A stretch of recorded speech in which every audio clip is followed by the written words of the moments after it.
The No Labels Party is not what it pretends to be. It's a front group for Donald Trump. I am the chosen one.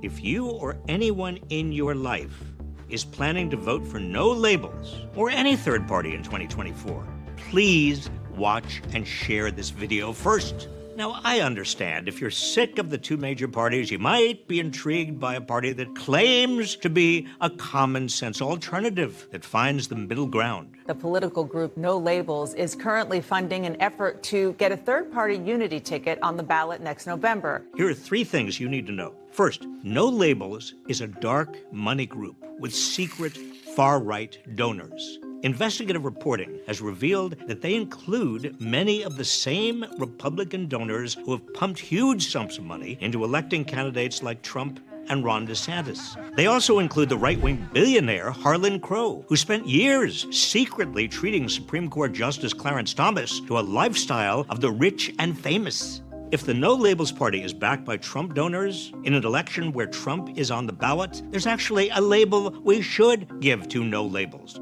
Clearly, they're a pro-Trump group. Look, the only outcome of a third party, especially in the no label side of the equation, is Donald Trump gets elected again. Those voters, at least in our modeling, look an awful lot like soft Democrats, soft Republicans, and they will. And if you end up in a position in, say, like Arizona, for instance, where No Labels gets on the ballot and pulls a certain, non-trivial percentage of people, you're going to end up with Donald Trump holding the line and winning the election because of the electoral college structure of the country.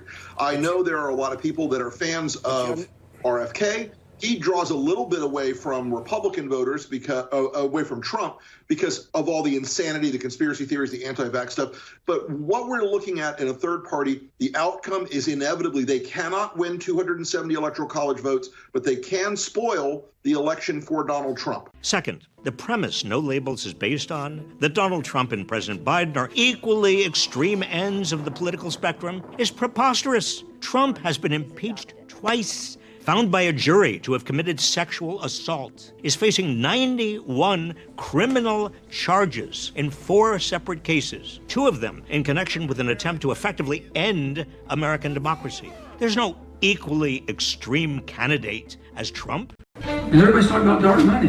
The third party group No Labels. No Labels. No Labels. No Labels, a dark money front for corporate interests. Dark money. They're what we call dark money group. Ooh, wasn't that scary? Ooh, I got scared, kids. Oh. Finally, the structure of the Electoral College means that, as a practical matter, a third party only draws votes away from whichever major party candidate is closest to it. No third party candidate has ever won a presidential election. And in this particular election, when one of the major parties is putting up a candidate who threatens democracy itself, we cannot take the risk. Donald Trump has already tried to overturn one election and suggested suspending the Constitution to maintain power. It is no exaggeration to say that if he takes the White House again, there may not ever be another free and fair election. Democracy won by a whisker in the last presidential election. Just 44,000 votes across Arizona, Georgia, and Wisconsin. Less than 0.1% of the total votes cast nationwide were the difference between the Biden presidency and a tie in the Electoral College that would have thrown the election to the House of Representatives and hence to Trump. If candidates from No Labels or any other third party peel off just a fraction of the anti-Trump vote from Biden, while Trump voters stay loyal to him, Trump could win the top 5 swing states comfortably and return to the Oval Office. And No Labels' own polling shows the third party would do just that. You need to really own that you're going to have a third party and you're going all the way, or you're not. But to say if we found one way or another that we're not going forward is very confusing at best. And I think that with this election, what we're risking with an outright autocratic candidate saying that I will build an autocracy, I don't think we have the option of taking chances this year. They also point to They also point to polling, Mika, that suggests that, a lot of Americans don't like this choice. And that's true. But that's different than saying, hey, Americans wish they had a different choice versus Americans are going to back a specific third-party candidate. And that's what they're putting forward here. When they put a name on a ballot, that person is not going to get 60% of the vote, whatever they were suggesting, but rather draw from an existing voter pool.